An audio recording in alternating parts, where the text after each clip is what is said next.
Ya, muy bien. Entonces vamos a comenzar con la resolución del pasito.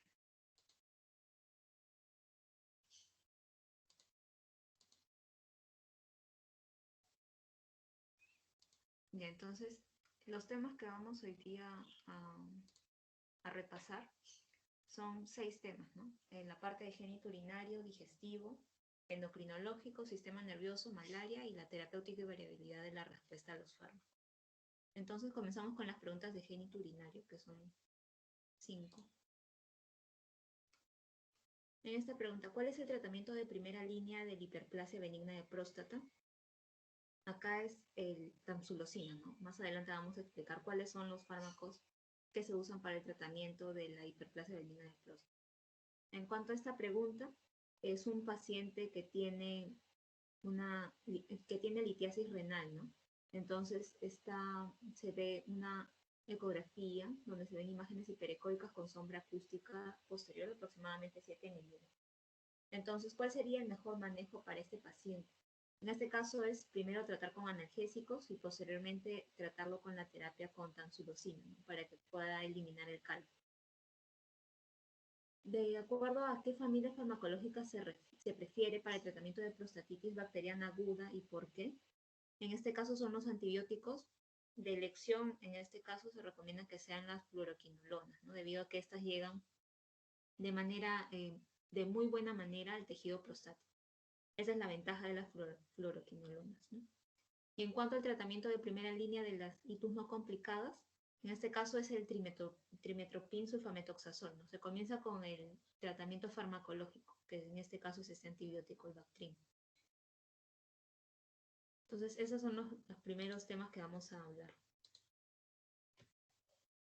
En cuanto a la infección del tracto urinario, entonces hay que acordarnos siempre de que los principales agentes causales son el grupo de las enterobacterias, ¿no? E. coli, Klebsiella, Proteus, Serratia, Citrobacter, Enterobacter, Salmonella y Shigella. Principalmente E. coli y Klebsiella.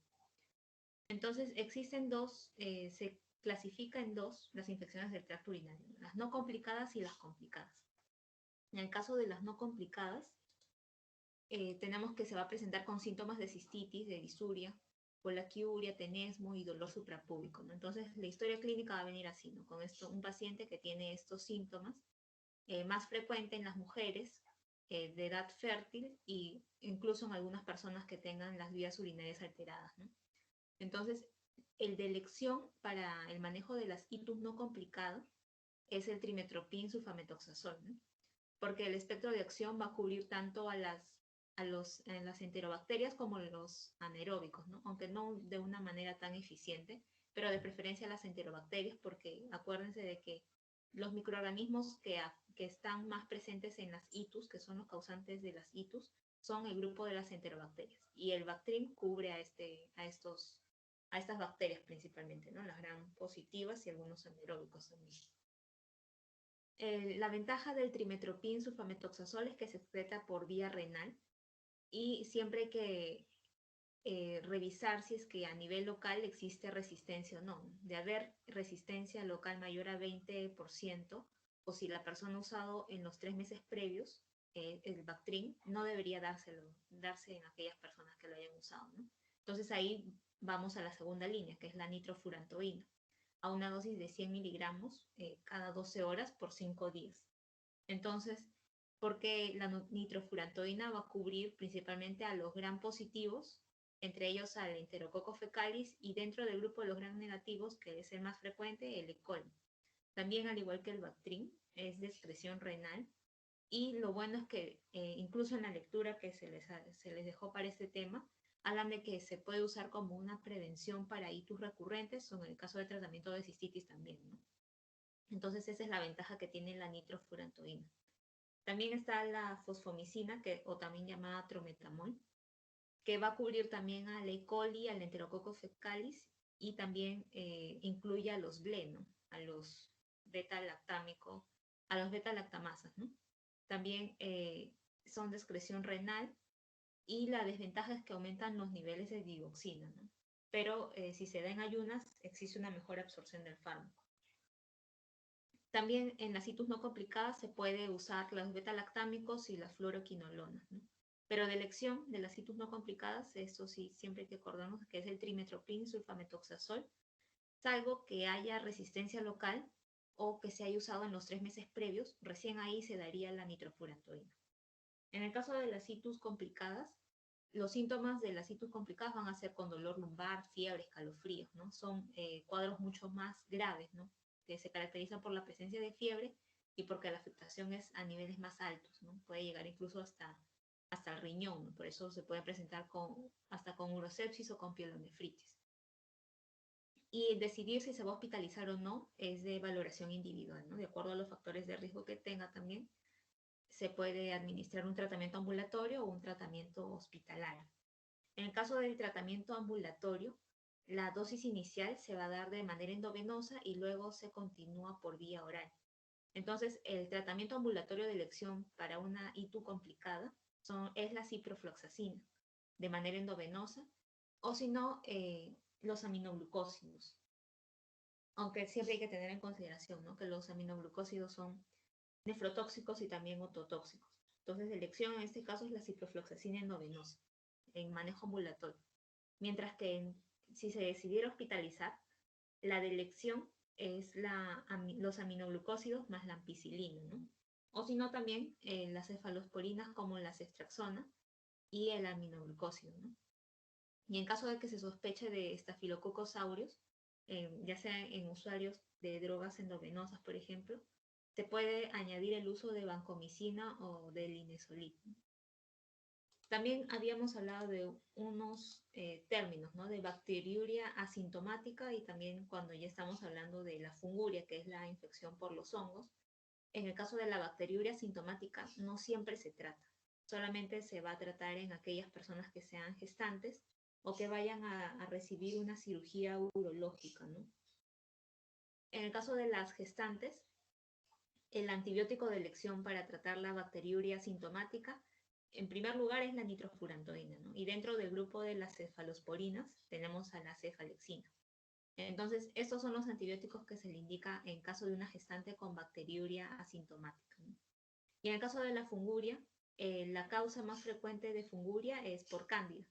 Y el antifúngico de elección es el fluconazol, ¿no?, que a dosis iniciales se da a dosis altas, que son 400 miligramos, y posteriormente disminuye por 7 a 14 días hasta 200 miligramos, ¿no? La anfotericina B es en segundo lugar. En primer lugar es fluconazol, luego la anfotericina B para cándida. En caso de la hiperplasia benigna de próstata, en este caso habíamos visto que existen dos tipos de tratamiento, ¿no?, ya sea el farmacológico o el quirúrgico. Dentro del grupo de los farmacológicos, por eso es que había puesto también esta tablita, de acuerdo a si presenta o no complicaciones, se va a elegir el tratamiento médico, ¿no? Si presentara complicaciones o haya fallado el tratamiento médico previo, el tratamiento farmacológico, necesariamente requiere cirugía, ¿no? Pero de no haber complicaciones, que es lo usual cuando no se presenta ya por una uropatía obstructiva, sino sin complicaciones, sin ningún cuadro de urgencia o de emergencia, se inicia con el tratamiento médico, ¿no? Y qué tipo de fármaco se vaya a dar depende del tamaño de la próstata. Si la próstata es menor a 30 o 40 gramos, o del peso de la próstata, ¿no? Si es menor a 30 o 40 gramos, el de elección son los alfa bloqueantes. Pero si fuera una próstata más grande o más pesada, de 30 a 40 gramos, se le inicia con alfa bloqueantes o los inhibidores de la 5-alfa reductasa, ¿no? O si no, una combinación de ambas. Posteriormente, luego de 6 semanas, se le evalúa y se decide si se continúa con el tratamiento o hay que agregar otro fármaco o ya amerita cirugía, ¿no? Entonces, los fármacos, el grupo farmacológico que se va a usar en estos casos, vamos a hablar primero de los alfa bloqueantes, ¿no?, que su acción principal va a ser relajar el músculo liso uretral, el cuello uretral y también la próstata. Y entonces, como son los fármacos, el grupo farmacológico de elección en realidad son los alfa bloqueantes, dentro de estas la primera línea es la prazosina. También tenemos otros fármacos como la doxazosina o la terazosina, o también tenemos la tamsulosina, ¿no?, que es también más conocida. Estos son los de elección en caso de usar los alfa bloqueantes. Pero dentro del tratamiento médico de la hiperplasia benigna de próstata están los alfa bloqueantes, dentro de ellos la prazosin. El problema de dar los alfa bloqueantes es que tienen efectos adversos, ¿no? Como actúan bloqueando los receptores alfa, va a producir hipotensión, ¿no? Entonces también se pueden presentar asociados mareos, cefalea o eyaculación retrógrada, ¿no? Pero eso acuérdense siempre de que es el que está indicado principalmente en la próstata menor a 30 o 40 gramos, ¿no? Y está contraindicado en personas que tengan cataratas. En caso del uso de los inhibidores de la 5-alfa reductasa, sobre todo indicados en aquellas personas que no tengan complicaciones y cuya próstata pesa más de 30 a 40 gramos, va a ser indicado porque va a inhibir la conversión de la testosterona a dihidrotestosterona, ¿no? Y cuando existe esta conversión, lo normal es lo que va a favorecer a que exista un crecimiento de la glándula prostática, ¿no? Entonces lo que se busca es inhibir esto para que ya no siga creciendo. Y en este caso, dentro de los inhibidores de la 5-alfa reductasa, tenemos al dutasteride y al finasteride. Incluso en caso de que sea una próstata mayor a 30-40 gramos, se puede usar los inhibidores de la 5-alfa reductasa combinados con los alfa bloqueantes, ¿no? El problema de los inhibidores de la 5-alfa reductasa es que producen disfunción eréctil, disminuyen la libido y reducen el volumen eyaculado, ¿no? Pero en caso de que no funcionara, luego de 6 semanas evaluado, ya sea con el uso de los alfa bloqueantes o los inhibidores de la 5-alfa reductasa, se pueden añadir el uso de los anticolinérgicos, ¿no? Cuya función principal va a ser bloquear los receptores muscarínicos a nivel vesical, que son los receptores M3. Dentro de este grupo de los anticolinérgicos tenemos a la fesoteradonina, la tolterodina, la solifenacina. Y el problema es que va a producir efectos adversos típicos de un anticolinérgico, ¿no? Que es la serostomía, la taquicardia, el edema. Esto se usa no como primera elección, sino una vez de que se ha reevaluado, luego de 6 semanas, ¿no? Se decide si se añade o no. También se puede usar los inhibidores de la fosfodiesterasa 5, ¿no? Acá tenemos el que se usa en el caso de hiperplasia benigna de próstata es el tadalafilo, porque se ha demostrado que mejoran los síntomas urinarios y el puntaje que evalúa la calidad de vida, ¿no? Entonces de eso también acuérdense, los de elección son los alfa bloqueantes, dentro de ellos el prazosin. En caso de que se tratara de una próstata mayor de 30 gramos, 30 a 40 gramos, puede ir el inhibidor de la 5-alfa reductasa o sumarse al alfa bloqueante, ¿no? Entonces acuérdense de esto también. Y en cuanto a la prostatitis, que es la enfermedad urológica más frecuente en varones menores de 50 años, tenemos de que el agente etiológico que está principalmente involucrado en la prostatitis es la E. coli, ¿no? El Escherichia coli. Entonces, además de otros gérmenes como los enterococos, la clamidia trachomatis también, por eso es más común esto en jóvenes, ¿no? El ureaplasma urealítico, micoplasma genitalium y micoplasma huminis, ¿no? Entonces, de acuerdo a la clasificación que existe de prostatitis, existen hasta 4 grados de prostatitis, ¿no? 4 tipos de prostatitis. La más frecuente es la prostatitis crónica abacteriana, ¿no? Que puede presentarse con o sin inflamación. En el caso de la prostatitis aguda, la bacteriana aguda, el de elección, en este caso van a ser el uso de las fluoroquinolonas, porque estas son las que principalmente llegan a nivel de la glándula prostática, ¿no? Esta es la ventaja que tienen las fluoroquinolonas cuando se dan de manera oral. También se puede usar las sulfonamidas como el trimetoprim sulfametoxazol, o en caso de que hubiera signos de infección ya sistémica, un cuadro más avanzado, se usa de manera endovenosa la ampicilina con gentamicina. En el caso de las prostatitis bacterianas crónicas, también el de elección es la fluoroquinolona, ¿no? También por la misma ventaja. Y si se sospechara de los atípicos, ya sea el micoplasma o la clamidia, se usan los macrólidos, de acuerdo a la historia con la que vengan, ¿no? Si es un antecedente de promiscuidad, por ejemplo, ahí se usarían los macrólidos, porque son la clamidia y el micoplasma los que están más involucrados en estos casos. En este caso, el macrólido de elección es la citromicina, cada 12 horas 500 miligramos. También se puede usar las sulfonamidas o incluso las tetraciclinas, pero en primer lugar es la fluoroquinolona En caso de sospechar de atípicos, los macrólidos, en caso de las prostatitis bacterianas crónicas. Y el síndrome de dolor pélvico crónico, que es, por así decirlo, es un cuadro más funcional, ¿no? Porque es en caso de una persona joven, un varón joven que no tiene historia de infección del tracto urinario y que muchas veces se asocia a desequilibrios psicológicos secundarios, ya sea ansiedad o depresión, muchas veces se presenta este tipo de síndrome en este tipo de personas. Entonces, por eso no hay una causa etiológica detrás, pero aún así se presentan los síntomas, ¿no? Y esto es más frecuente de que se presente como un dolor genitourinario crónico con una mínima duración de 3 meses y que tiene molestias genitourinarias recurrentes, ¿no? Incluso muchas veces se puede solapar con otros dolores pélvicos crónicos, ¿no? En este caso no hay tratamiento específico. Lo que se usa, en primer lugar, son las medidas no farmacológicas, que, como por ejemplo la acupuntura, los ejercicios de relajación, y en el caso del manejo farmacológico se usa de elección los alfa bloqueantes o la gabapentina, ¿no? No se usan antibióticos porque en el síndrome de dolor pélvico crónico no hay un agente etiológico detrás. Es básicamente funcional, ¿no? Por eso se dan los alfa bloqueantes y la gabapentina.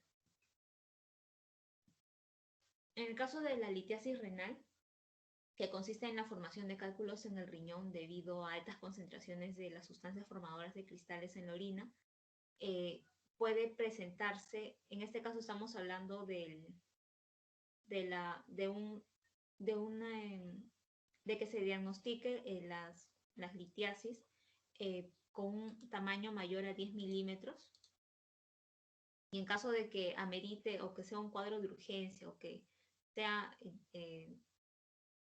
muy necesario tratarlo de manera urgente, en este caso ya se usan el catéter doble J o incluso en caso de existir signos de sepsis o dolor incoercible, o en caso de ser monorrenos o presentarse una obstrucción bilateral, en ese caso amerita una atención intervencionista de manera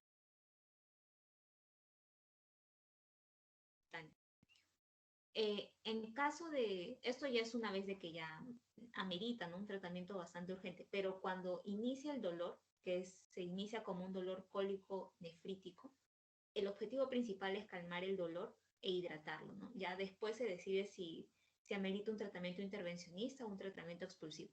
Entonces, en lo que se enfocó en la clase que se les dictó, en este caso es en manejar estos primeros minutos, ¿no?, de calmar el dolor e hidratar.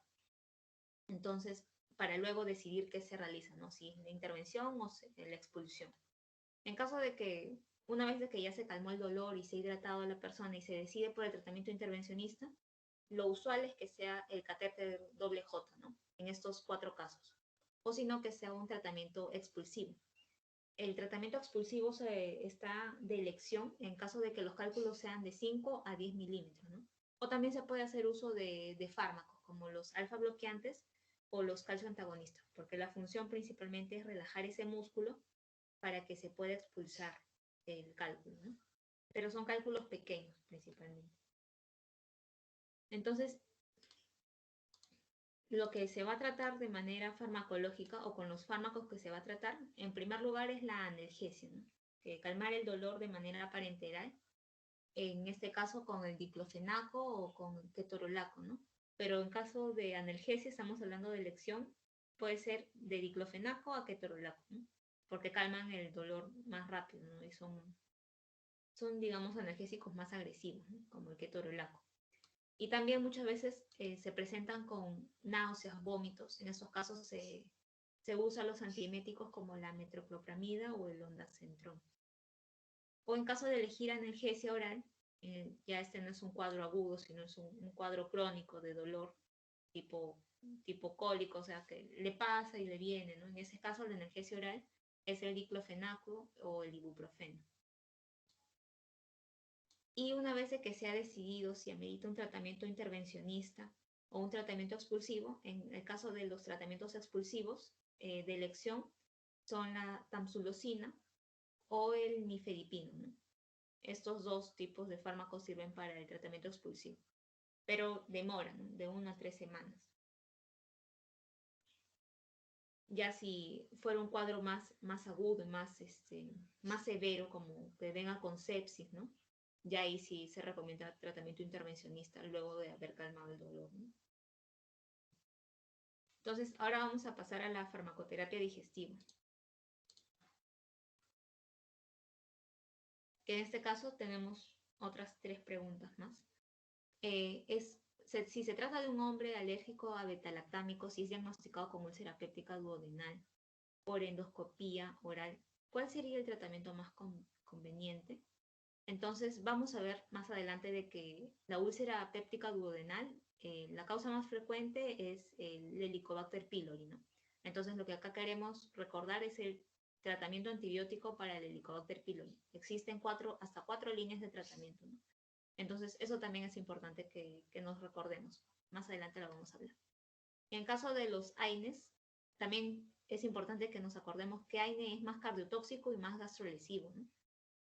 Y cuál es, incluso se habla de que no existe, si bien es cierto, un AINE ideal, pero existe como el ibuprofeno, que es uno de los pocos AINES que se acercan a este AINE ideal, ¿no? Que no es ni tan cardiotóxico, ni dentro de los gastrolesivos es el menos gastrolesivo.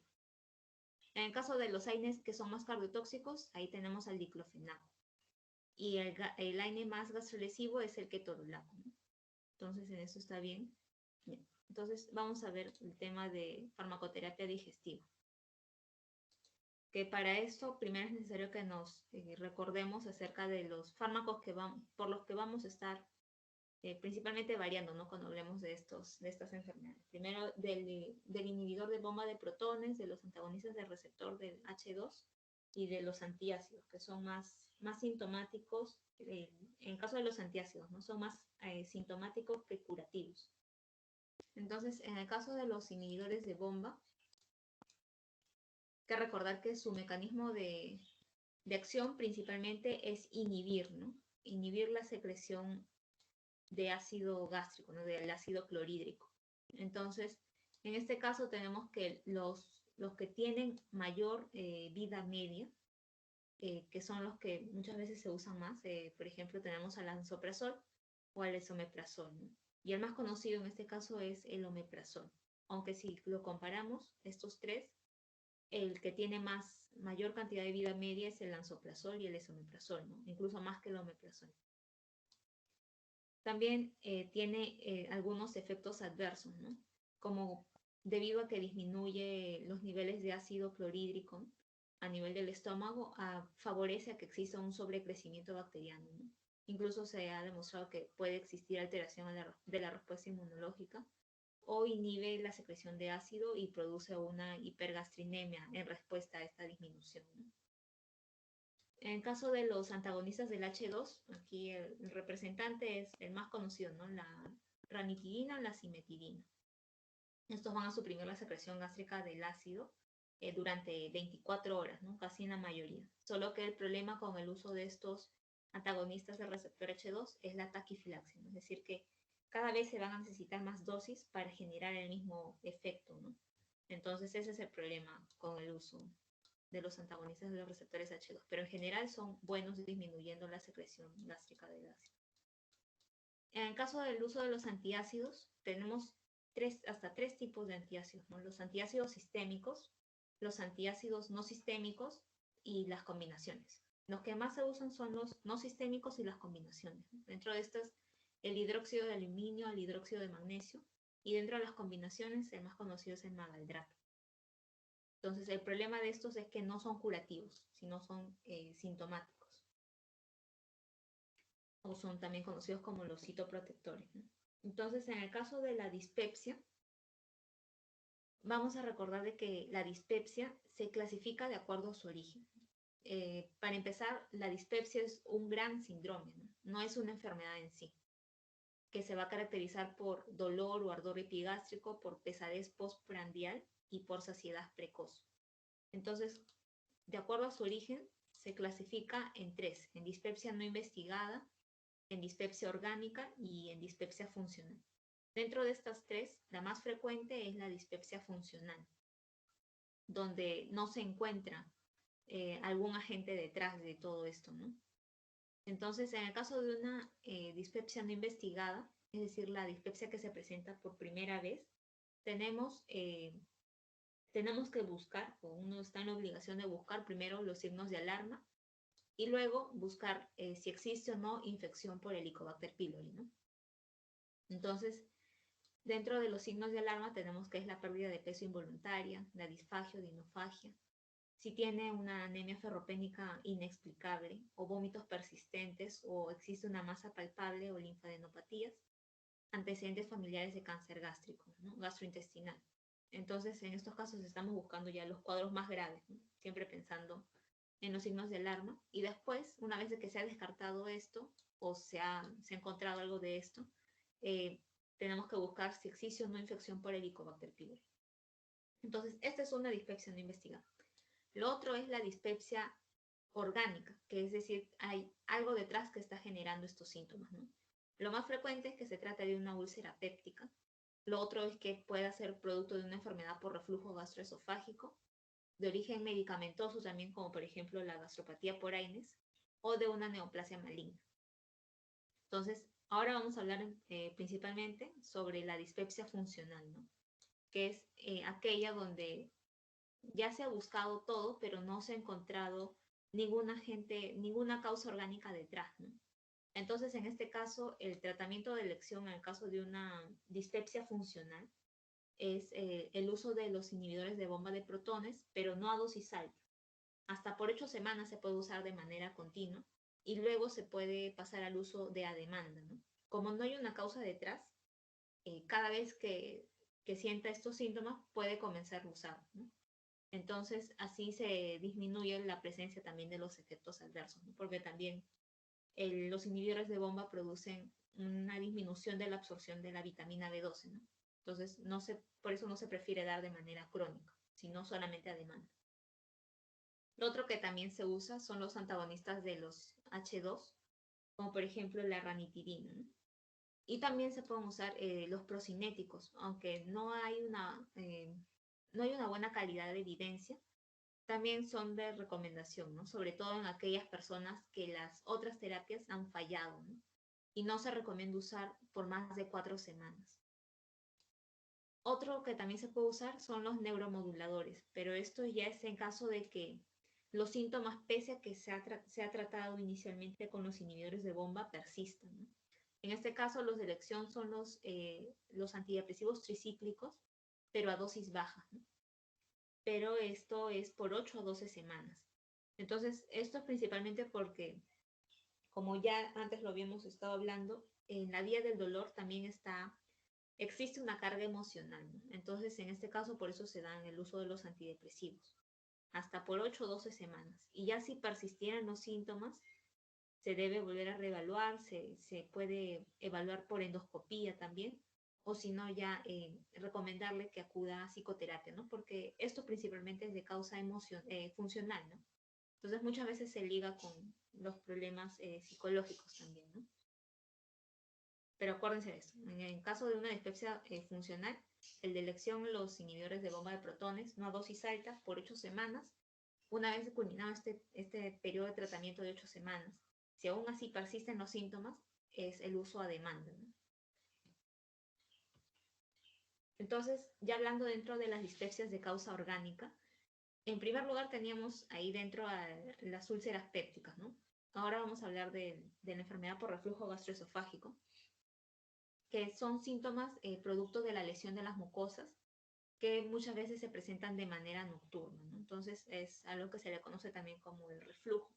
La clínica va a ser de pirosis, regurgitación del ácido, el dolor torácico, disfagia o dinofagia, y muchas veces se pueden presentar con síntomas típicos, que son estos, o con síntomas atípicos, ¿no? Con taquicardia o con un dolor precordial que puede simular otra cosa, pero no se trata más que de enfermedad por reflujo gastroesofágico, ¿no? Entonces, en este caso, eh, el tratamiento de elección en este caso, una vez de que se ha descartado los signos o síntomas de alarma, vamos a, ay, vamos a hacer uso primero de las medidas higiénico-dietéticas, ¿no? Que consiste en elevar la cabecera de la cama, no comer hasta 3 horas antes de irse a dormir, o perder peso, ¿no? Ya que muchas veces lo que está detrás del aumento de la presión a nivel gastroesofágico es el aumento de peso, ¿no? Por eso muchas veces se recomienda bajar de peso. Eso es en cuanto a las medidas higiénico-dietéticas. Pero la particularidad de la enfermedad por reflujo gastroesofágico es que una vez de que basta con los síntomas, con la historia que viene, para iniciar de manera empírica con los inhibidores de bomba, ¿no? No es necesario iniciar previamente haciendo uso de la endoscopía, sino que con los síntomas, pero habiendo descartado los signos y síntomas de alarma que ya hemos mencionado, se puede iniciar con los inhibidores de bomba, ¿no? A una dosis estándar por 4 semanas, que pueden ir o no asociados a los procinéticos. Ya si luego de estas 4 semanas no ha mejorado los síntomas, se pueden aumentar las dosis, ¿no? Y si aún así no hubiera mejoría, recién ahí se recomienda el uso de la endoscopía digestiva alta, ¿no? Eso es a diferencia de la úlcera péptica, que más adelante vamos a hablar. Entonces, el fármaco de elección o el tratamiento farmacológico de elección para la enfermedad por reflujo gastroesofágico son los inhibidores de bomba, ¿no? Ya que si no desaparecen los síntomas, recién ahí se recomienda el uso a dosis altas. Se inicia con inhibidores de bomba, pero a dosis bajas. Incluso se ha demostrado que son mejores que los anti-H2, ¿no? Como la cimetidina o la ranitidina. Estos inhibidores de bomba pueden irse asociados o no a los proquinéticos, y muchas veces se recomienda el uso de los antiácidos, pero esto es a demanda, ¿no? Porque es más un citoprotector. En el caso de la úlcera péptica, lo más frecuente es que se presente en la primera porción duodenal, ¿no? Y en realidad cuando se presentan a nivel duodenal son los que suelen presentarse con síntomas de sangrado, ¿no? Pero hay que acordarnos que la causa más frecuente de la úlcera duodenal es la infección por Helicobacter pylori. Dentro de las úlceras pépticas tenemos a la úlcera duodenal y a la úlcera gástrica, ¿no? Entonces, la causa más frecuente de ambos es la Helicobacter pylori, ¿no? Pero entre úlcera duodenal y úlcera gástrica, más común es úlcera duodenal. Entonces, por eso nos vamos a enfocar primero en esto, ¿no? Entonces, en general, un tratamiento médico de la úlcera péptica principalmente consiste en el uso de los antiácidos, ¿no? Que es 1 hora luego de las comidas, o también, como habíamos visto en la dispepsia funcional, también el uso puede ser a demanda. También se pueden asociar con los citoprotectores como el hidróxido de aluminio o el hidróxido de magnesio. Y también se puede usar los antagonistas del H2. En el caso de los inhibidores de bomba de protones, estos se han demostrado que son más potentes y efectivos, solo que el problema es que los efectos adversos que presentan son la ginecomastia, la hipergastrinemia, las interacciones con algunas vitaminas B12, la vitamina D o el calcio, ¿no? Entonces, por eso es que no se da de manera crónica. Pero como habíamos estado mencionando, la causa más frecuente de una úlcera duodenal o de una úlcera péptica en general es la Helicobacter pylori, ¿no? Entonces, una vez de que se ha estudiado o se ha demostrado que existe infección por Helicobacter pylori, recién ahí se inicia el tratamiento. Esto es la principal diferencia que tiene con la enfermedad por reflujo gastroesofágico, ¿no? Que para poder tratar la Helicobacter pylori es necesario demostrar de que existe infección por esta bacteria, ¿no? A diferencia de la enfermedad por reflujo gastroesofágico, donde no es necesario demostrar que existe la enfermedad o no, ¿no? Se inicia de manera empírica. En cambio, en este caso no. En este caso es necesario primero evidenciar de que existe esta bacteria en el organismo, ¿no? Y es que existe beneficios de erradicar a la bacteria, ¿no? Principalmente en aquellas personas que tengan síntomas, con aquellos que tengan ya úlceras cicatrizadas, porque favorece, mejor dicho, la cicatrización de las úlceras y evita recurrencias y reduce las complicaciones, ¿no? Entonces, a diferencia de lo que ya habíamos estado hablando, es beneficioso erradicarlo siempre y cuando se haya demostrado que existe, ¿no? No se recomienda su uso de manera empírica en cualquier persona, salvo que se haya demostrado, ¿no? Porque puede generar a la larga resistencia. Y como también han visto en su lectura, por por el sobreuso que ha habido de estos antibióticos, ya se está generando resistencia, ¿no? Algunos de estos, por eso es que existen hasta 4 líneas de tratamiento, ¿no? Entonces, acuérdense primero la primera línea, ¿no? Que son el uso de inhibidores de bomba con la amoxicilina, claritromicina y el metronidazol. Esta claritromicina, en caso de existir alergia a la penicilina, se puede cambiar por doxiciclina y también en la amoxicilina se cambia, ¿no? Ahí se añade el uso del bismuto. Entonces, eso es lo que tienen que acordarse. Si existe o no alergia a la penicilina, que sobre todo la primera línea, que es por lo que más van a preguntar seguro. Lo otro es la gastropatía por AINES, ¿no? Que también es una causa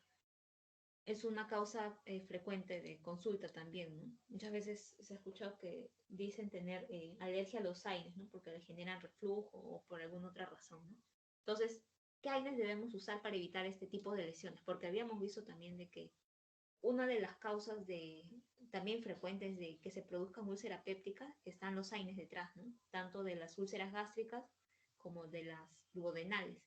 Entonces, por eso es importante que conozcamos qué AINE es mejor usar de acuerdo al tipo de persona, ¿no? Entonces, para eso tenemos que guiarnos de la edad, si usa o no de manera concomitante la aspirina, y el tipo de toxicidad renal o gastrointestinal o alguna complicación cardiovascular que se le pudiera generar a la persona, ¿no?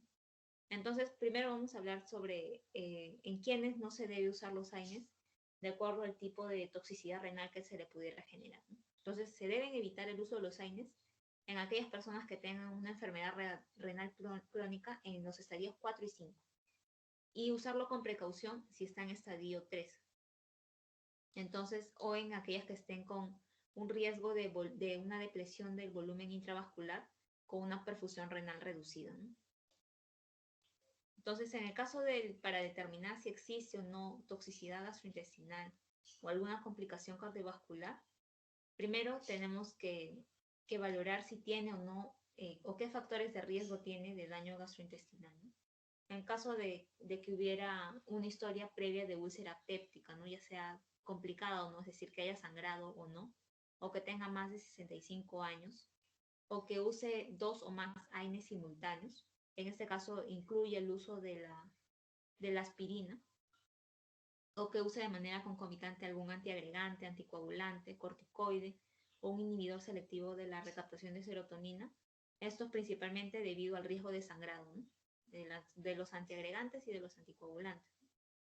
O que tenga una infección por Helicobacter pylori, porque acordémonos de que uno de los factores de riesgo para la úlcera péptica no solamente es el AINES, sino también el Helicobacter pylori.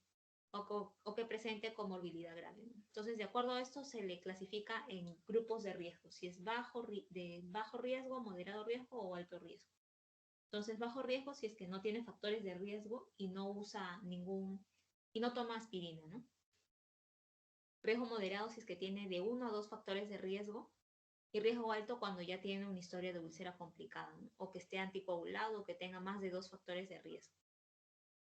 Entonces, en este caso, se ha diseñado un nuevo fármaco que son los COXIPs, que son que no, ya no son de manera inespecífica, no eligen de manera inespecífica ni, o sea, a ambas ciclooxigenasas, sino solamente a la ciclooxigenasa 2, pero siempre hay que tener cuidado en aquellas personas que tengan antecedentes de enfermedad cardiovascular o hipertensión arterial no controlada, ¿no? También existen AINES tradicionales que pueden tener bajo o alto riesgo. Dentro del grupo de los AINES tradicionales que tienen bajo riesgo, tenemos al aceclofenaco, al diclofenaco y al ibuprofeno. Y dentro del grupo de los AINES tradicionales con alto riesgo está el piroxicam y el ketorolaco, ¿no? Que son altamente gastrolesivos. En caso del daño cardiovascular, para valorar si existe o no factores de riesgo de daño cardiovascular, tenemos que usar el SCORE, ¿no? Que ya habíamos visto que en realidad es una calculadora, ¿no? Que valora varios parámetros en la persona para determinar si tiene o no riesgo o qué porcentaje de riesgo cardiovascular tiene, ¿no?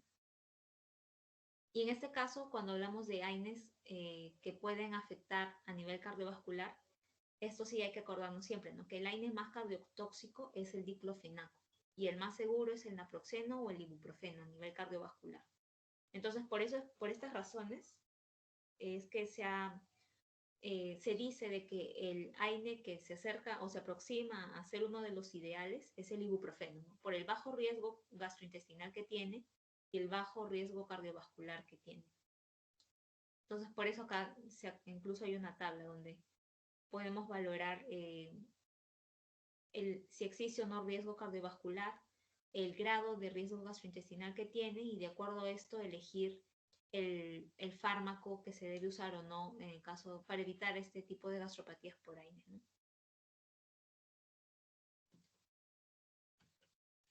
Entonces existen estudios acerca de la seguridad de los AINES y como ya habíamos estado hablando dentro de los que producen mayor complicación gastrointestinal, tenemos al ketorolaco y al piroxicam, que producen también hemorragia gastrointestinales, ¿no? Están más ligadas a esto. Esto es principalmente lo que quería mostrar acá y también acerca del uso de las dosis bajas de aspirina, ¿no? Muchas veces se puede usar los AINES no selectivos, como por ejemplo el misoprostol o el lansoprazol, junto con los AINES, el misoprostol, el lansoprazol o el esomeprazol, ¿no?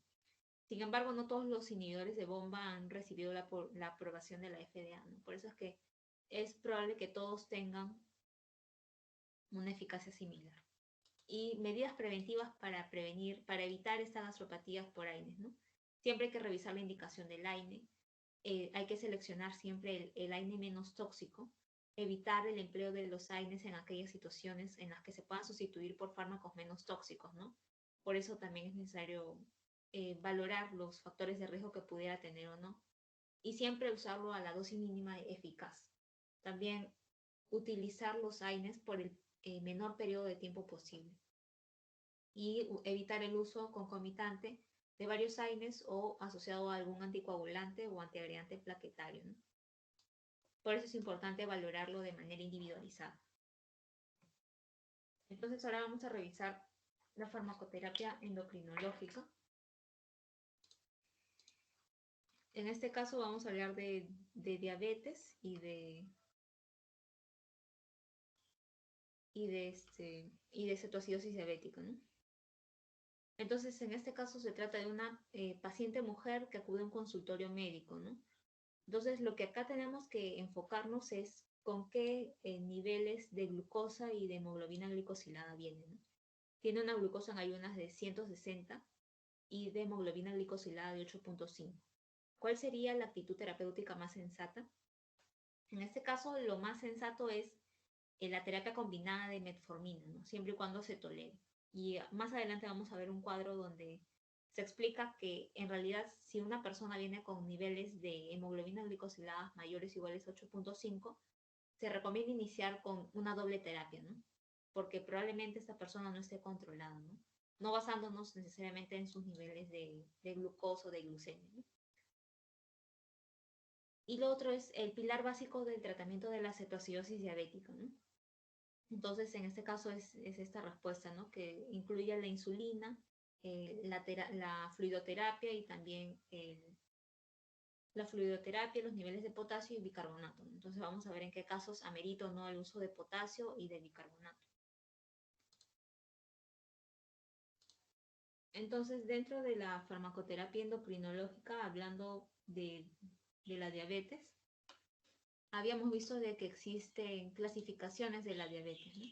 Diabetes tipo 1, tipo 2, la diabetes mellitus gestacional, incluso diabetes por otras causas, ¿no? Ahí tenemos las monogénicas, ¿no? O las de causa secundaria también. La más frecuente de estas es la diabetes tipo 2. Entonces acá también habíamos visto una manera de recordatorio, cuáles son los criterios para testear en una persona en busca de diabetes o de prediabetes que sea asintomático, ¿no? Y cuáles son los criterios diagnósticos. Entonces, dentro de los fármacos o de los antidiabéticos que se van a usar, de la terapia insulínica también vamos a hablar, en este caso tenemos que uno de los más conocidos, ¿no? Tenemos incluso uno de los más antiguos, son las sulfonilurias, ¿no? Que hablando de las sulfonilurias de segunda generación, tenemos a la glibenclamida, que el problema con esta glibenclamida o con estas sulfonilurias es que van a producir hipoglicemia, ¿no? Las que van a producir los antibióticos que producen hipoglicemia, el más conocido es la sulfoniluria y también la insulina. De esto vamos a hablar más adelante, ¿no? Y que también favorecen a la ganancia de peso. Es decir, en ese sentido no conviene mucho la sulfoniluria si estamos hablando de un paciente con diabetes mellitus tipo 2, ya que generalmente quienes tienen diabetes mellitus tipo 2 son personas con, ya sea con sobrepeso u obesidad. Entonces, en este caso, las sulfonilurias producen ganancia de peso. Sin embargo, la ventaja que presenta es que es de bajo costo, ¿no? No es tan caro, es más accesible. Y el principal efecto adverso es el que ya hemos mencionado, ¿no? Que produce hipoglicemia. Y que también, si bien es cierto a nivel renal no genera mayor toxicidad, hace falta de que se pueda modificar su dosis en caso de que hubiera alguna afectación renal, ¿no? Sobre todo porque también producen por la ganancia de peso también, ¿no? Entonces, lo otro que también vamos a ver son las biguanidas, ¿no? Dentro de esta, que es la más conocida, incluso es con la que más se usa, es la metformina, que ha demostrado una alta eficacia, ¿no?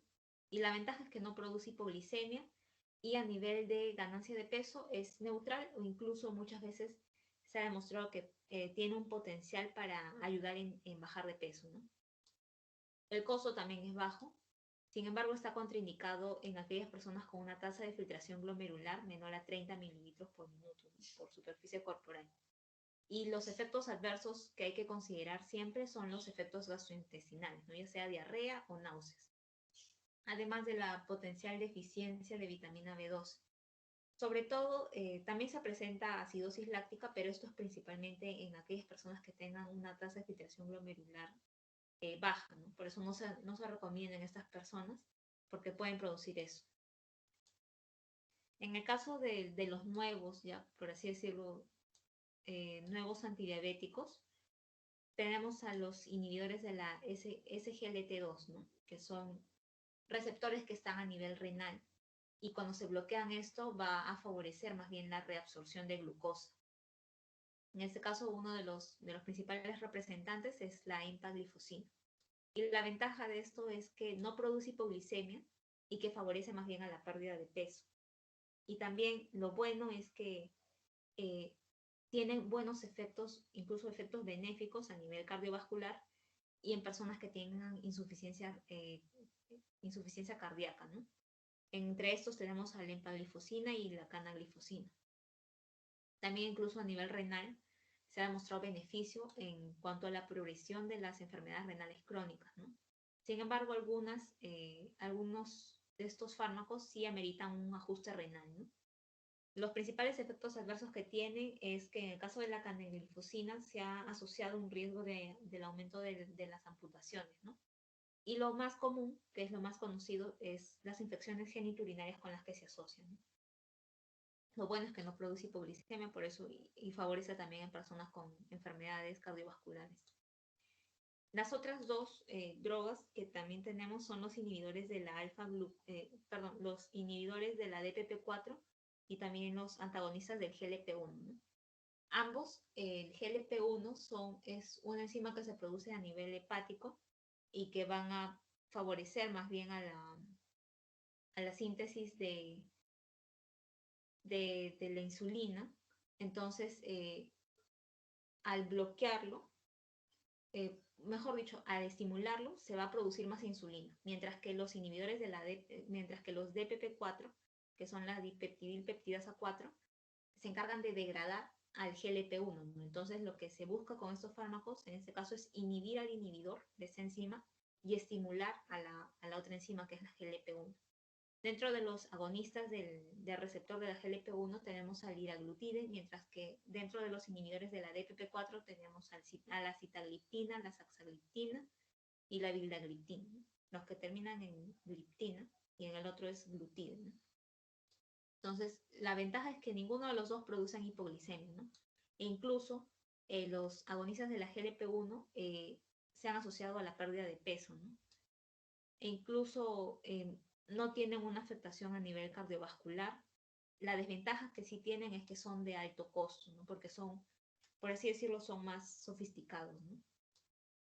Y también en el caso de los agonistas de la GLP-1 se ha asociado con el riesgo de cáncer de tiroides, ¿no? De las células T. En este caso también existen efectos gastrointestinales o incluso como ambos están a nivel pancreático, se ha asociado que no solamente los agonistas de la GLP-1, sino también los inhibidores de la DPP-4, que presentan un potencial riesgo de pancreatitis aguda, ¿no?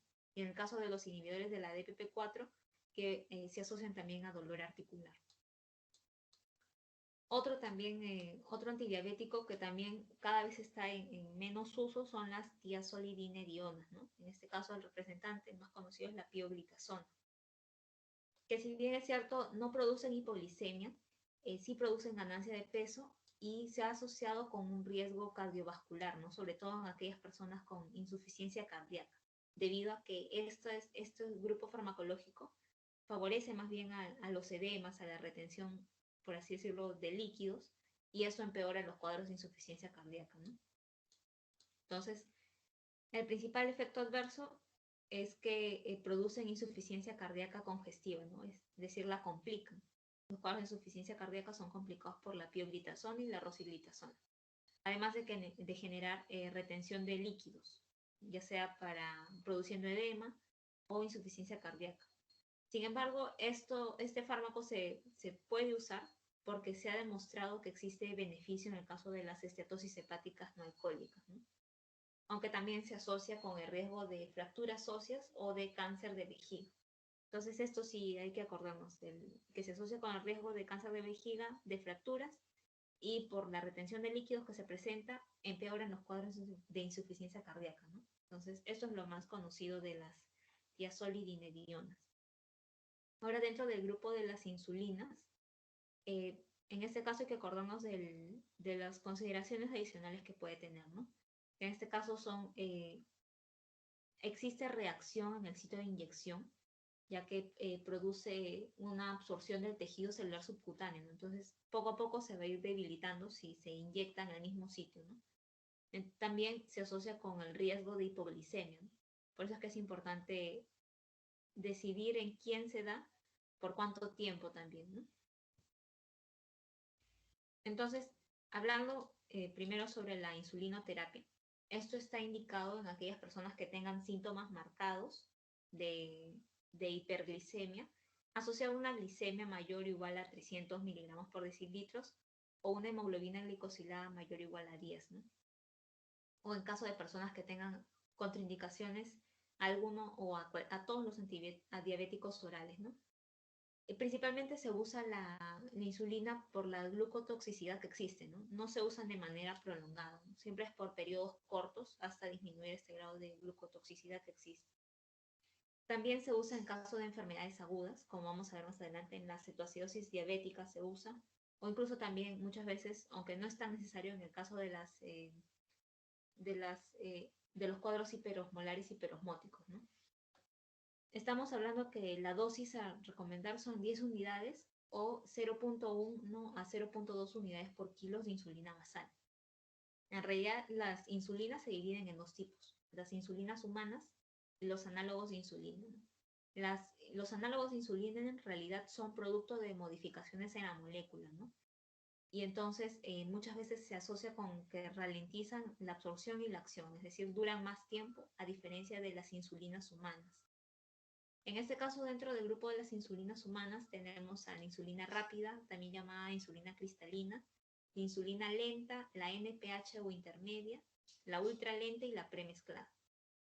Mientras que dentro del grupo de los análogos de insulina tenemos a los de acción ultra rápida y a los de acción prolongada. Los de acción prolongada son la glargina, determir y degludec, mientras que los de acción ultra rápida son la lisproaspart y la glulicina. Entonces, cuando escuchamos hablar de insulina basal, nos estamos refiriendo al uso de cualquiera de estos grupos, ¿no? En este caso, ya sea una insulina NPH, es decir, del grupo de las insulinas humanas, o del grupo de los análogos de insulina de acción prolongada, ¿no? Ya sea glargina, de Temir o de Gludec. La ventaja de estos, como su nombre lo dice, es que tienen, de las ultra rápidas sobre todo, es que su inicio es de manera más corta, ¿no? En este caso tenemos al LIS, Prostat y la glulicina. Y en el caso de las de acción prolongada, también que pertenecen al grupo de las insulinas basales, la glargina de Temir o la de Gludec, es que duran por más tiempo, ¿no? Por eso simulan a una basal, algo normal, lo normal en nuestro organismo, ¿no? También tenemos a las regulares, las cristalinas y la intermedia, o la NPH, que son el grupo de las insulinas humanas. Entonces, cuando existe, cuando no hay un buen control o no hay una reducción de los niveles de glucosa ni de los niveles de hemoglobina glicosilada, lo primero que uno tiene que considerar, de acuerdo a la guía ADA, es el uso de los análogos de la GLP-1, ¿no? Ya de ahí se puede añadir o no la insulina basal, que es de las que ya hemos estado hablando, ¿no? Pero como las insulinas, como los análogos de la GLP-1 son costosas, en estos casos muchas veces por eso es que se inicia cuando hay un mal control de la glucosa con la insulina basal, ¿no? Entonces, pero de elección en realidad debería ser los análogos de la GLP-1, solo que por temas de costos se usa la insulina basal. En el caso del tratamiento, lo primero que uno tiene que hacer es intervenir en los hábitos y estilo de vida y el uso de metformina, ¿no?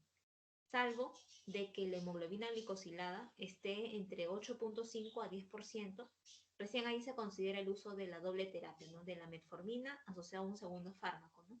Que puede ser la misma metformina u otro, ¿no? También hay que recordar de que en caso de que existiera alguna contraindicación a metformina o algún otro fármaco no insulínico, se debe considerar el uso de la insulina basal, ¿no? Que son las insulinas que ya hemos hablado. O si los niveles de hemoglobina glicosilada estuvieran demasiado altos, asociados a los síntomas hipercatabolismo, ¿no? Es decir, pérdida de peso, ¿ya? O que si existan dudas del diagnóstico entre diabetes tipo 1 y diabetes tipo 2, se prefiere usar la insulina basal, ¿no? Y ya si se hubiera adoptado cualquiera de estos 4 parámetros, no se llegaran a los niveles metabólicos inhibidorizados, se puede valorar el riesgo, ¿no? De acuerdo a cada situación clínica, si se usa o no algún inhibidor de SGLT2 o inhibidores de la DPP4, ¿no? Y ya en casos extremos se puede llegar al uso de la triple terapia, o en casos de que ya una hiperglicemia extrema o sintomática, se usa de elección la insulina, ¿no?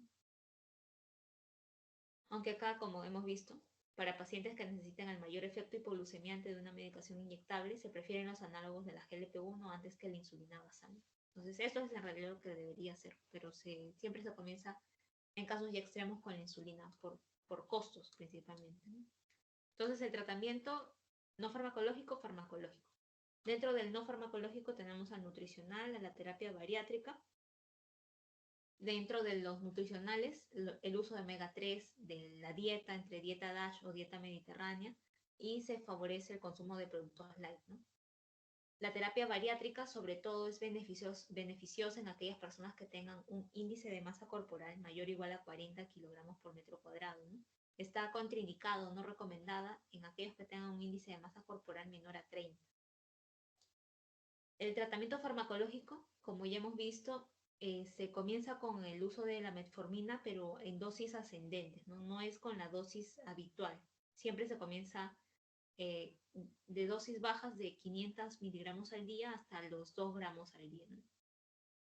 Y en caso de pancreatitis, hay que recordar de que en caso del uso de cualquiera de estos dos, del inhibidor de la DPP4, de los agonistas de la GLP-1, estos se asocian principalmente a pancreatitis aguda, ¿no? Riesgo de pancreatitis aguda. Y terapia combinada se recomienda en el caso de la hemoglobina glicosilada mayor a 8%, y en estos casos se prefiere combinar con los inhibidores de la DPP4. Pero hay que recordar que estos son de alto costo, por eso muchas veces no se escuchan que se asocia principalmente a esto, ¿no? Pero esto es lo que dice la guía, que se inicie de preferencia con un inhibidor de la DPP4.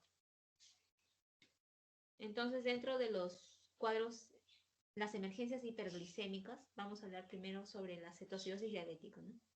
En este caso, que se va a manifestar bioquímicamente como una glucemia mayor de 250 miligramos por decilitro, con cuerpos cetónicos positivos, ya sea en orina o el suero, acidosis metabólica con un anion gap elevado y bicarbonato plasmático disminuido. Entonces se puede presentar esto debido a varias razones, ¿no? Ya sea por un debut de la diabetes mellitus tipo 1 o por, en caso de un diabético conocido, la causa más frecuente es la infección, ¿no? O que ha abandonado su terapia con insulina.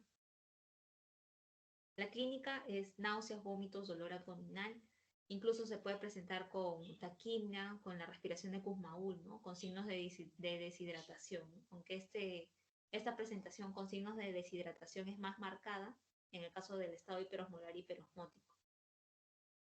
Entonces, en ambos cuadros, si está en la cetoacidosis diabética o en el estado hiperosmolar hiperosmótico, el pilar de tratamiento es el uso de insulina, los fluidos, el potasio y el bicarbonato. En este caso, tenemos que es imprescindible el uso de la insulina en el caso de la cetoacidosis diabética. En este caso se usa en bolo, ¿no? En 0.1 unidades por kilo y posteriormente a perfusión en 0.1 unidades por kilo por hora. En el caso de la fluidoterapia, como el déficit de agua no es tan marcado como en el caso del otro cuadro, aún así es necesario reponerlo, ¿no? Inicialmente con suero salino isotónico y posteriormente, una vez de que los niveles de glucosa han bajado a menores de 200 miligramos por decilitro, se recomienda iniciar con suero glucosado, ¿no? Y los suplementos de potasio, solamente se recomienda suplementar con potasio de manera endovenosa en casos de que los niveles de potasio estén en valores normales o en valores bajos, ¿no? Es decir, valores menores a 3.3, más no cuando esté a niveles altos, ya que una vez de que se ha repuesto estos valores, esta insulina en el organismo, lo que suele pasar es que el potasio que está a nivel extracelular entre a la célula y debido a la presencia de la insulina, ¿no? Entonces se disminuyen los niveles. Por eso es que no se recomienda iniciar con potasio o no se recomienda dar de inicio potasio endovenoso, ¿no? Salvo que estén a niveles normales o a niveles altos o a niveles bajos, ya que el producto de la insulina va a disminuir aún más estos niveles, ¿no?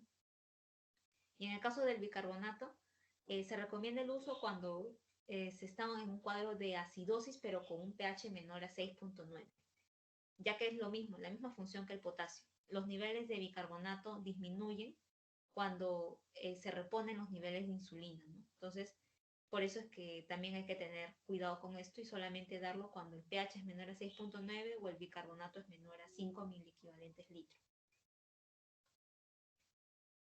En el caso del estado hiperosmolar hiperosmótico, si bien es cierto, no es imprescindible el uso de insulina, muchas veces cuando se administra la insulina, esto disminuye la diuresis osmótica provocada por la hiperglicemia, ¿no? En este caso sí es muy importante reponer los niveles de líquido con suero salino isotónico y también se recomienda iniciar con suero glucosado cuando ya se esté con niveles alrededor del 250 o 300 miligramos. En el caso de que se va valorando la evolución, ¿no? Se consideran los niveles de glicemia, el pH, el bicarbonato, el anion gap o los iones, para ir valorando en qué momento debe ir disminuyendo el uso de la insulina, ¿no? La dosis de insulina que se recomienda es de 50 a 75 miligramos por decilitro hora, ¿no? Y luego de 4 a 6 horas hay que valorar los niveles de bicarbonato y de pH. Entonces ahora vamos a pasar a la farmacoterapia del sistema nervioso. En el caso de la cefalea tensional y de la migraña, el tratamiento de elección es la amitriptilina en caso de cefalea tensional y el propanolol en caso de migraña. El tratamiento de elección de la cefalea en racimos y en caso de cefalea aguda. El tratamiento de elección para la cefalea en racimos es el verapamil, mientras que de la cefalea aguda es el sumatriptano, son los triptanos. El fármaco antiepiléptico inicial en el estado anticonvulsivo es el lorazepam. Eso vamos a ver también. Entonces, esto vamos a ver ahora. Entonces, dentro del grupo de las cefaleas, hemos visto de que existen tipos de cefaleas, ¿no? Las primarias y las secundarias. Dentro de las primarias, la más frecuente es la migraña.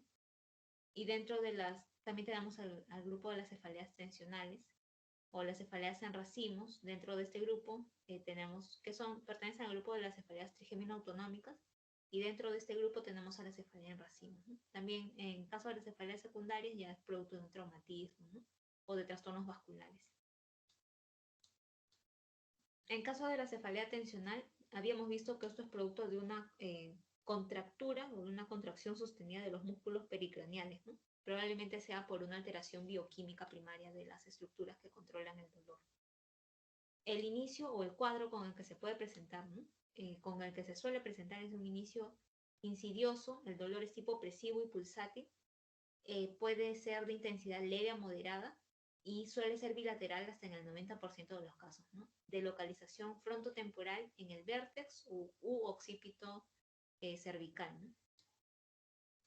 El tratamiento en estos casos, principalmente como es producto de tensión, generalmente, ¿no? Asociado a estrés, a los que tienen alta carga laboral, ¿no?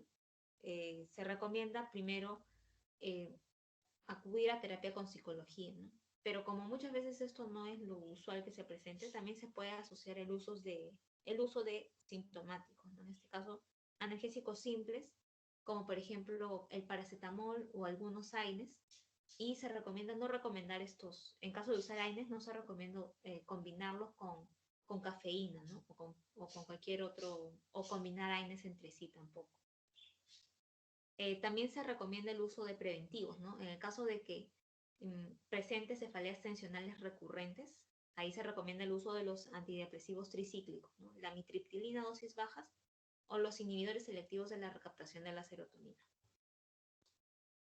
Dentro de las cefaleas también primarias tenemos a la migraña, que es la causa más frecuente de cefaleas o es la cefalea más frecuente dentro del grupo de las cefaleas primarias, ¿no?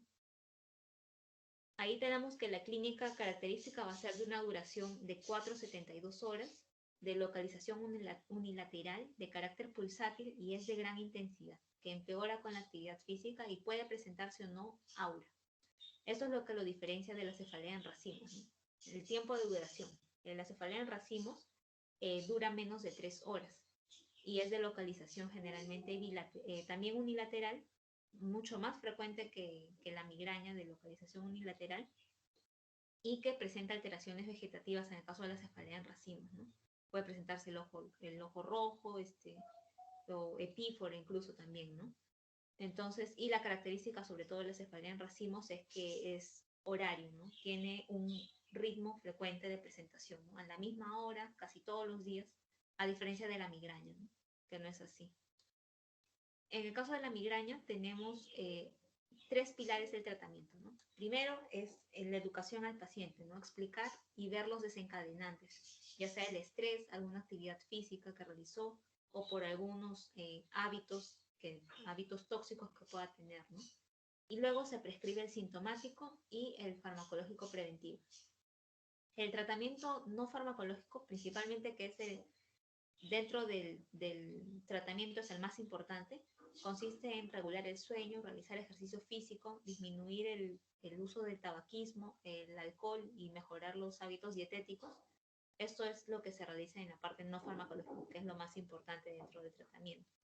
Y dentro del grupo farmacológico tenemos a los sintomáticos, también conocidos como abortivos, o los preventivos, también conocidos como los profilácticos. Dentro del tratamiento sintomático, tenemos el tratamiento específico, que consiste en el uso de los triptanos, ¿no? Que en realidad son los fármacos de elección en el caso de las cefaleas por migraña, ¿no? Estos triptanos en realidad pertenecen al grupo de los agonistas selectivos de la 5-hidroxitriptamina 1B, D, que en realidad van a producir la vasodilatación de los vasos sanguíneos cerebrales, ¿no? Porque la migraña, o en realidad las cefaleas, en este caso principalmente la migraña, se presenta producto de la vasoconstricción que hay en los vasos sanguíneos cerebrales, ¿no? Entonces lo que se busca lograr con estos triptanos es la vasodilatación para así poder disminuir el dolor, ¿no?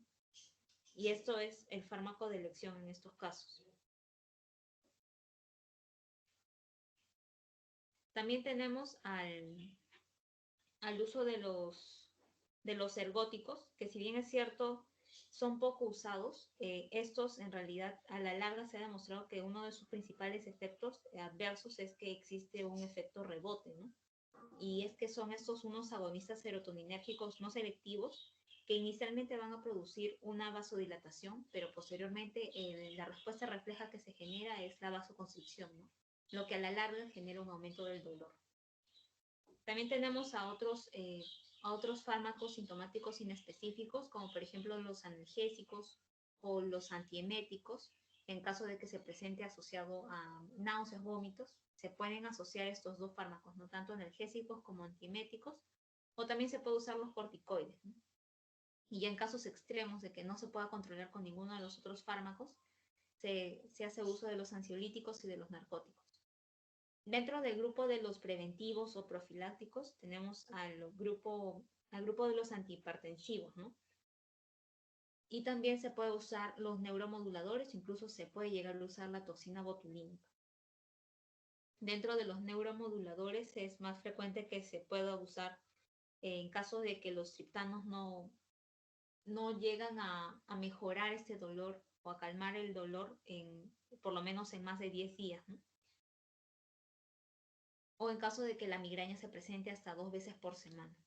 En el caso del tratamiento para la cefalea en racimos, tenemos al tratamiento preventivo. En este caso, el tratamiento preventivo también está basado en lo mismo, ¿no? El uso de neuromoduladores o el uso de la toxina botulínica también se puede usar, ¿no?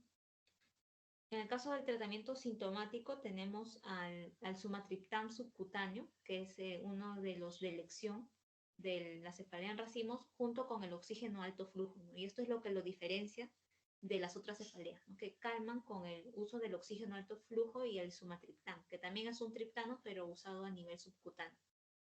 Y dentro de los profilácticos, el que mejor les va es con el uso del verapamil, ¿no? Porque tiene un efecto profiláctico, pero a largo plazo. Ahora, dentro de las epilepsias, habíamos visto también de que existe diferencia entre las crisis epilépticas y la epilepsia, ¿no? Y cómo es que cómo era su fisiopatología, ¿no? Por una disregulación que existe entre la excitación y la inhibición, ¿no? Entre principalmente el glutamato y el GABA. Entonces, por eso nos vamos a ir acá. Lo que sucede en realidad es que como hay una sobreexcitación y una disminución de la inhibición, lo que vamos a querer acá actuar, y esto fomentado en realidad por los canales de sodio y de calcio, para que se libere el glutamato y se produzca la excitación a nivel del sistema nervioso central, lo que buscamos con los antiepilépticos es bloquear estos canales, ¿no? Bloquear el canal de sodio, bloquear el canal de calcio. Entre estos antiepilépticos que van a bloquear tanto el canal de sodio como de calcio tenemos a la lamotrigina, al topiramato, al ácido valproico y a la zonisamida. Principalmente entonces esto se va a asociar con que la lamotrigina y el ácido valproico, al poder bloquear tanto canales de sodio como de potasio, son conocidos como los antiepilépticos de amplio espectro, ¿no? Entonces acá también tenemos los antiepilépticos de amplio espectro, tenemos a la lamotrigina, al topiramato, al levetiracetam y al valproato, ¿no? También al felbamato. Dentro de estos hay que acordarnos también que el de elección dentro de las crisis focales es la carbamazepina, ¿no? Porque va a bloquear también los canales de sodio y en algunos casos incluso puede intervenir en bloquear los canales de calcio, ¿no? Y el antiepiléptico de elección en las crisis de ausencia tenemos a la etosuximida. En este caso muchas veces también se puede asociar con el uso del ácido valproico. La carbamazepina puede muchas veces empeorar las mioclonías, por eso está contraindicado en las epilepsias mioclónicas juveniles. Y también, como ya mencioné, se puede usar el ácido valproico en las crisis de ausencia. En el caso de los estatus epilépticos, que son definidos como crisis epilépticas de una duración mayor de 5 minutos, lo primero es iniciar con el soporte vital, ¿no? Y la monitorización del paciente. Luego se inicia con el uso endovenoso del lorazepam o del diazepam, y esto se puede repetir en caso de que en caso de que la crisis persista, ¿no? Ya si no ha cedido, se puede añadir ya sea fenitoína, el ácido valproico o el levetiracetam, ¿no? Y si no ha cedido la crisis y lleva más de 30 minutos, ya se tiene que sedar al paciente, ¿no? Con midazolam o con propofol. Lo que acá tenemos que acordarnos es que se inicia con el lorazepam endovenoso luego de haber monitorizado al paciente y de darle el soporte vital necesario. Entonces, ahora vamos a hablar acerca de la malaria. Se presenta el caso de un varón de 35 años, ¿no? Que entra por emergencia, y lo que acá hay que resaltar es que realizó un viaje hace 15 días a Angola, ¿no? Es decir, en África. Entonces, ¿qué tipo de agente es el más probable que pueda haber contraído el paciente? En este caso es el Plasmodium falciparum, porque es el que está más presente en África, ¿no? En países africanos, mientras que en América es el Plasmodium vivax. Ante la sospecha de un paciente con infección por Plasmodium falciparum, ¿cuál de los siguientes sería el medicamento de elección? En este caso es el artesunate. Y el antimalárico que evita la propagación de la enfermedad es la primaquina. Ahorita vamos a ver por qué. La primaquina es un muy buen fármaco porque no solamente actúa previniendo, sino que también actúa tratando a quienes tengan ya la enfermedad en sí, ¿no? Entonces, para hablar de la malaria, tenemos que recordar de que el agente etiológico principalmente es el plasmodium, ¿no? Dentro de las especies Falciparum, Vivax, Ovale, Malariae o Knowles.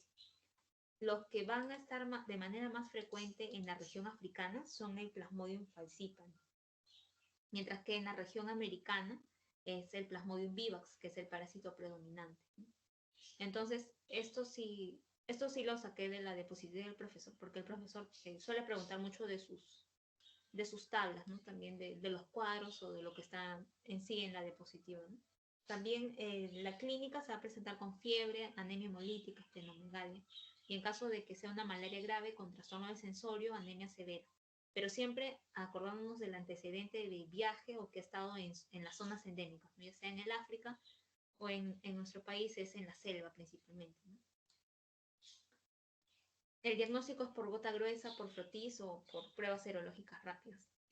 En el caso del ciclo del parásito, que vamos a recordarlo de manera breve, todo comienza porque el parásito es introducido por el mosquito anófeles, ¿no? La hembra del mosquito anófeles. Va a introducir los esporozoitos en el organismo humano y en primer lugar va a llegar a parar al hígado, donde dentro del hepatocito se va a volver en esquizontes hepáticos. La particularidad de esto es que en el caso de los Plasmodium vivax o de Plasmodium ovale, estos esporozoitos dentro del hepatocito se van a quedar en una fase latente. En este caso, cuando hablamos de una fase latente, se les denomina también hipnozoitos, mientras que los Plasmodium falciparum van a ir progresando, ¿no? Hasta que salgan de esta fase extraeritrocítica, que es decir, a nivel del hígado, para irse a niveles sanguíneos, ¿no? Y liberar a sus merozoitos. Entonces, una vez que los merozoitos se liberan en el hígado, van a nivel de la sangre e invaden los glóbulos rojos, ¿no? Dentro de los glóbulos rojos van a iniciar una etapa gametocítica y se van a quedar, pueden ser gametocitos femeninos o masculinos. Luego continúan y se vuelven trofozoitos y sigue el ciclo de merozoitos y se perpetúa el ciclo, ¿no? Entonces, cuando están en la fase de gametocitos, es en realidad a este nivel que cuando el mosquito anófeles pica a la persona, es lo que se lleva, ¿no? En el caso de un paciente infectado es lo que se lleva. y va a iniciar la fase sexual, que ocurre dentro de su intestino.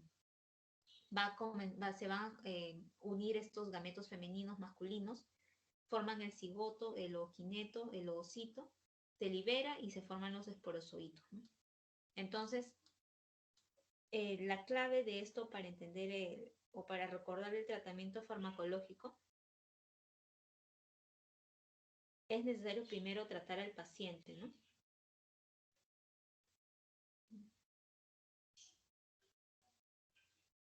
¿No se ve la pantalla?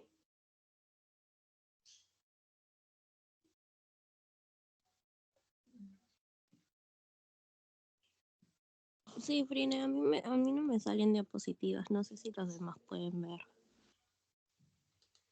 A ver, voy a volver a compartir entonces.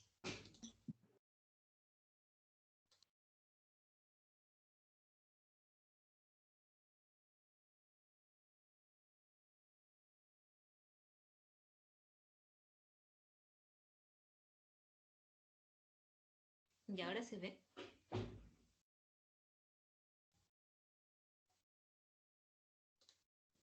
Sí se ve, ¿no? Yo No, no no puedo se ve. ver, no sé. Mm. Ah, No se observa.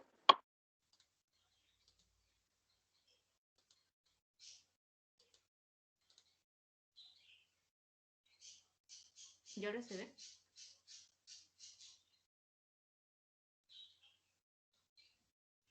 tampoco. A ver, voy a volver a salir entonces.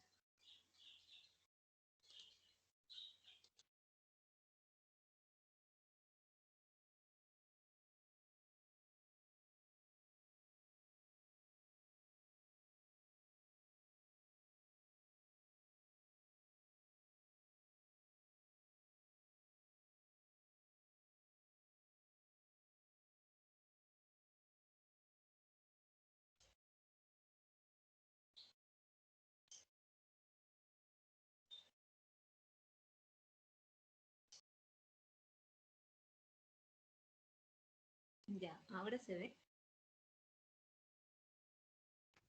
Sí, ahora sí se ve. Ya está bien. Sí, ahora sí. Gracias. Entonces, estábamos en esta parte.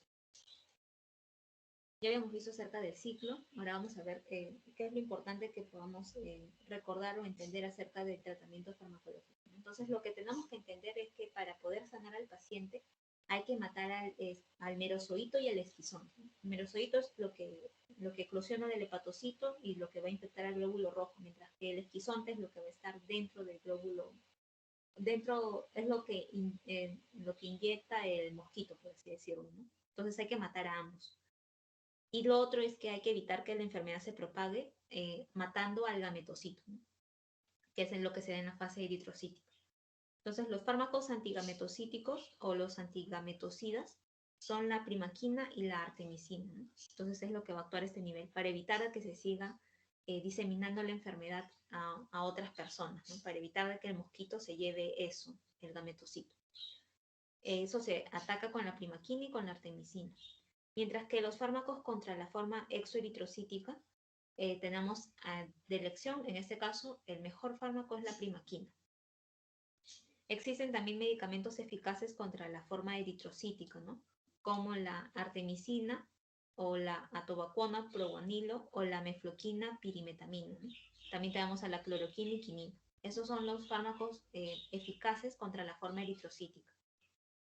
Y en el caso de los hipnozoitos, que son las formas latentes de los Plasmodium vivax, a este nivel va a actuar la primaquina, ¿no? Pero hay que recordar de que la primaquina en realidad, en el caso de las gestantes, está contraindicado porque produce metaeglobinemia fetal.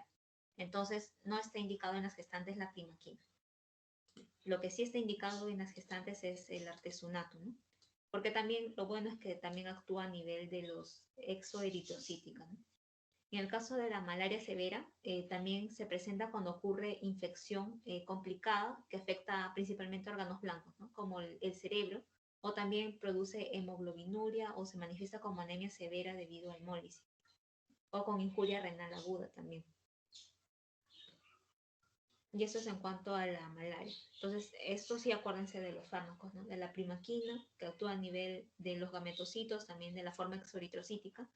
También lo bueno de la primaquina es que actúa en formas latentes, como en los sinusoidos, en el caso de Plasmodium vivax. También en caso del artesunato, de la artemisina, actúan en las formas eritrocíticas. Y que a nivel de las regiones africanas predomina el Plasmodium falciparum, y de las regiones americanas el vivax, ¿no? Ahora vamos a ver acerca del último tema que hemos visto recientemente hace 2 semanas, ¿no? Terapéutica y variabilidad de la respuesta a fármacos.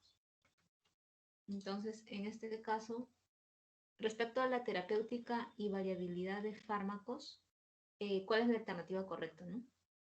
Acá lo correcto es, bueno, como había mencionado, ¿no? El doctor suele tomar de las tablas y de los gráficos que ponen sus diapositivas, ¿no? Entonces es importante que cuando estén revisando sus diapositivas les presten atención a los ejemplos que ponen, ¿no? Ahí en la diapositiva habíamos visto un ejemplo, o vamos a ver ahora un ejemplo, de cómo la insuficiencia renal crónica puede afectar los niveles de concentración de algunos fármacos, ¿no? Y en este caso habíamos visto que en el caso de la ampicilina, la enfermedad renal crónica puede aumentar la concentración, ¿no? Debido a que no hay una excreción, ya que la ampicilina se excreta principalmente a nivel renal, los niveles a nivel de la sangre aumentan, ¿no? Y en el caso de la altura hipoxia, se ha demostrado de que disminuyen los niveles de estos receptores, ¿no? El CYP1A1 y el NAT2, pero aumenta el CYP2D6, ¿no? Esto también es una pregunta de memoria principalmente, ¿no? Entonces esto es lo que las pueden tomar también. Dentro de esto tenemos, primero vamos a hablar del panorama de los medicamentos convencionales, ¿no? Entonces, lo que con estas diapositivas se quiere mostrar es que en realidad los antibióticos no cumplen su fin terapéutico al 100%, ¿no? En este caso, cuando estamos tratando infecciones del tracto respiratorio superior, la respuesta es muy variable, ¿no? Del 10 al 60% de efectividad. Y esto en realidad depende mucho del tipo de antibiótico que se use. Mientras que en el caso de las infecciones respiratorias inferiores, la variabilidad oscila o la efectividad oscila entre un 15 o un 80%. También acá hemos visto de que en realidad la falla terapéutica depende mucho del grupo farmacológico que se use también, ¿no? Y los medicamentos actuales tienen un alto porcentaje de falla, ¿no? Esto lo vemos reflejado en las acciones de los efectos adversos o la resistencia, ¿no? O la abstinencia. Entonces acá vemos en qué tanto fallan estos, ya sea anticancerígenos o los fármacos contra el Alzheimer, ¿no? Estos son los porcentajes de inefectividad de los fármacos que se administran. También existen factores que pueden alterar la respuesta a algunos medicamentos. Por ejemplo, en este caso, tenemos el ejemplo de la enfermedad renal crónica, ¿no? De la función renal, porque los factores en realidad que están detrás de la alteración de la respuesta a algunos medicamentos, además de la función renal, también tenemos a la edad, a la función hepática también. También incluso se habla de que el embarazo, el ejercicio o algunas enfermedades concomitantes pueden afectar a nivel de la respuesta a algunos fármacos, ¿no? Entonces, en este caso, el ejemplo que se está tomando es en el caso de la enfermedad renal crónica, ¿no? Cómo puede afectar los niveles de concentración plasmática, qué tanta falla tenga, ¿no? En el caso de la ampicilina, existe más falla cuando un adulto tiene enfermedad renal que cuando un adulto tiene un pH muy ácido, ¿no? De 3.5. Entonces, la ampicilina, sus niveles séricos aumentan más cuando una persona tiene enfermedad renal.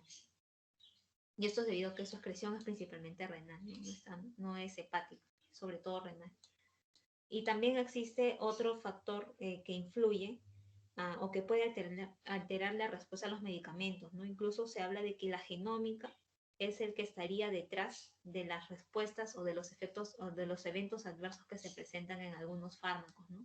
Entonces, esto también es importante que se lo aprendan, porque eso lo pueden tomar en el examen también, ¿no? Porque es una pregunta de memoria esto. Entonces, en el caso del ondansetron, se ha demostrado que aquellos que tengan algún polimorfismo en este gen ABCD1, se presenta el efecto totalmente contrario, ¿no?, a lo que se quiere lograr. Más bien aumenta los vómitos, las náuseas. En el caso de la simvastatina, quienes tienen polimorfismo en el CYP2C9 presentan cuadros de mayor miopatía, ¿no? O incluso en el caso de un polimorfismo en el gen HLA-DQ1, debido a la ingesta de carbamazepina, se puede presentar este síndrome, ¿no?, de Stevens-Johnson. En el caso del tramadol o de los opioides, cuando hay un polimorfismo en cualquiera de estos dos genes, del CYP2D6 o del OPMR1, se asocia a la presencia del síndrome de abstinencia, ¿no? En el caso del paracetamol, si hay polimorfismo en el CYP2E1, se asocia a mayores cuadros de daño renal, ¿no?, de hepatotoxicidad, de daño en el hígado. Y en el caso de la isoniazida, cuando hay un polimorfismo en este gen, en el NAT2, más bien se ha asociado a la falta de respuesta a este antituberculoso, ¿no? Entonces, esto incluso se dice que esto podría explicar por qué es que el tratamiento contra la tuberculosis drogoresistente cuando se da isoniazida no funciona, mejor dicho, ¿no? O sea, cuando se da isoniazida no funciona el tratamiento y resulta ser inefectivo. Entonces, lo que se dice que estaría detrás, incluso se ha demostrado asociación con eso, es con este gen, ¿no?, con el NAT2. Por eso es que actualmente se habla de la farmacogenética y de la farmacogenómica, ¿no? Por eso se habla de que se busca el medicamento ideal a la dosis correcta, en la persona correcta y en el momento correcto, pero esto previamente habiéndole hecho los estudios, ¿no?, para determinar qué polimorfismo tiene y esperar qué efecto pudiera presentar de darle un fármaco o no, ¿no? Entonces, eso es el objetivo de la farmacogenómica. También, eso también es importante, que es bastante probable que incluso les pregunten esto también, ¿no? ¿De qué manera la altitud y hipoxia pueden afectar en la respuesta a los fármacos, ¿no? Hay que recordar que en las grandes alturas, primero hay que recordar que esto es importante porque hasta el 30% del territorio o hasta el 30% de la población son pobladores de las grandes alturas, ¿no? Entonces, a nivel in vitro y a nivel laboratorial se ha demostrado que la tasa de filtración glomerular a niveles de altitud en la serranía están disminuidos, ¿no? Entonces, cuando están disminuidos, no se excreta por la vía renal los fármacos como debería ser, ¿no? Entonces, por más tiempo va a quedar los fármacos a niveles plasmáticos, entonces es más probable de que se presente toxicidad. Entonces, la disminución de la tasa de filtración glomerular se asocia a la toxicidad que se puede presentar debido al fármaco. También se disminuye la actividad de enzimas del citocromo P450 y disminuye el flujo sanguíneo a órganos, ¿no? Entonces, esto afecta a nivel de la distribución y a nivel del metabolismo hepático, ¿no?, principalmente por este citocromo P450. También lo otro que se ha visto es que, bueno, estos son los efectos que se produce debido de la altura, ¿no?, principalmente debido a las condiciones de hipoxia que se producen, ¿no? Entonces afecta tanto en la farmacocinética como en la farmacodinámica. Y también que a niveles, en las grandes alturas también, esto también seguro les preguntan, ¿cómo es que disminuyen estas proteínas, ¿no? ¿Cómo la expresión de estas proteínas disminuye? Entonces, a esto me refería, ¿no? Esto era la pregunta, que en las grandes alturas o en condiciones de hipoxia decrecen los niveles del CYP1A2 y del NAT2, mientras que aumentan los niveles del CYP2D6. Entonces, eso también. Y este ejemplo del uso de la lidocaína en las altitudes, en este caso en nativos tibetanos, ¿no?, se ha demostrado de que aumenta más bien el tiempo de vida media, aumenta la concentración primero, disminuye la excreción, aumenta el volumen de distribución corporal y aumentan las concentraciones, el área bajo la curva, ¿no? Entonces, esto hay que recordarnos porque esto también les pueden tomar, ¿no? Sobre todo, aumentan los niveles de concentración plasmática, disminuye la excreción, producto de la altura en la que se está, aumentan los volúmenes de distribución corporal y aumenta también el área bajo la curva, ¿no? Y lo otro que también es importante saber es acerca de la calidad y de la bioequivalencia, que son muchas veces, incluso se sabe que son la posible explicación de la variabilidad de la respuesta a algunos fármacos, ¿no? Entonces acá entra a tallar en qué fármaco es mejor, ¿no? El genérico o el que tiene la patente, ¿no? Entonces, ¿qué es lo que debe garantizar el medicamento genérico? El mismo debe tener el mismo ingrediente farmacéutico o el fármaco activo o principio activo, que a la misma dosis exista la misma respuesta y que sea también administrada por la misma vía, ¿no? Entonces, el principal requisito es que actúe de la misma manera y proporcione el beneficio clínico que el medicamento innovador, ¿no? Ya sea a niveles de bioequivalencia o el área bajo la curva y concentración máxima, ¿no? Que es el rango permitido, las oscilaciones permitidas son más o menos 20%, ¿no? Entonces, eso es lo que debe garantizar un fármaco genérico respecto a un fármaco innovador para decir de que cumple los mismos efectos en la persona, ¿no? Ya que muchas veces esto explicaría por qué es que no existe la misma respuesta en alguien que consume un genérico que un innovador, ¿no? Entonces, eso es para representar nomás lo que estaba hablando. Entonces, eso sería todo, chicos. No sé si tienen alguna pregunta respecto a estos puntos.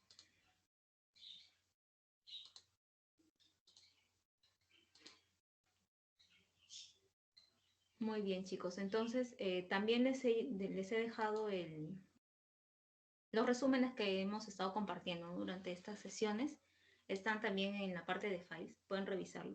Y espero que les vaya muy bien en su examen. Ya cualquier cosa, si tienen alguna duda o en algo que yo les pueda ayudar, no solamente en ese ciclo, sino en el que se viene, tienen mi número, me pueden escribir con confianza. Ha sido un gusto más bien poderlos apoyar en estas asesorías. La verdad que es la primera vez que dicto esto, y muy, muy interesante, ¿no? También yo también he aprendido y me ha permitido repasar algunos temas, ¿no? Entonces, desearles lo mejor y que les vaya muy bien en su examen. Muchas gracias, Muchas Frine. gracias.